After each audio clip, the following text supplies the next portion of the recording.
born in Terrebonne Parish, Louisiana, South Louisiana. Went to schools in South Lafourche. Went to church when I was young. Mom used to make us go. She never came with us, but she used to make us go. Pretty much went downhill since drugs, alcohol. In and out of jail to prison for quite a while. 11 and a half years, going back doing the same things over and over again. Back to prison again. DWIs, I caught 3 in 30 days.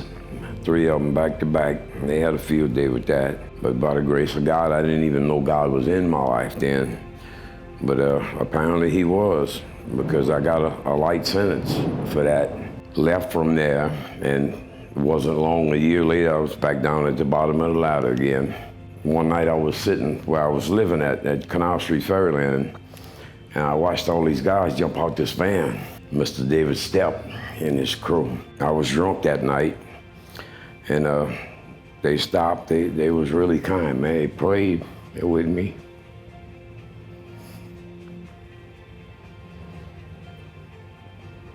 And but I had some liquor still. And I told Mr. Stepp, I said, you know, God been pulling on me, but I'm not ready. And he gave me a card and told me, he said, just call me when you're ready. And I was in Pascagoula, Mississippi for a job fair, trying to go to work for English Shipyard. They wouldn't give me a job. So later that night, I snuck out on the porch and I pulled that card out and I called Mr. Stepp. I didn't know anything about the mission or Mr. Stepp or what God had for me here. And he has a lot for me here, apparently, because now I really have no desire to leave.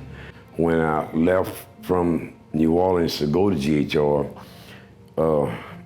I wasn't sure. I was like, you don't know what you don't know, you know? But once I got there, within a week of being there, John Jenkins and Johnny L are so powerful, and they so good at breaking things down where I really could understand the things and ask questions that I wanted to ask and get realistic biblical answers.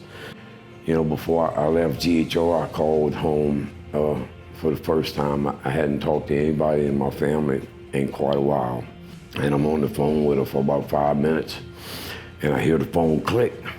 I said, you still there? She said, yeah, I'm still there. I said, what that was? She said, I took you off speakerphone. I said, why you done that? She said, because you're not my brother, and she hung up the phone on me. Blew my mind. And I called her back, and I asked her, I said, man, sis, look, don't hang up the phone on me. This is me. She said, well, it sounds like you. She said, but it don't sound like you.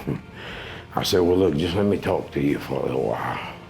And I started sharing with her some of the things that I experienced that Jesus done for me. And, you know, because nobody in my family is godly people. I'm already in the Masters. I have no intention of leaving the mission. I feel really good about the serving that I do here with the gas and with the disciples. It's hard to wrap my mind around sometimes, you know. When I see all these changes, I know who I was, and I know who I am today.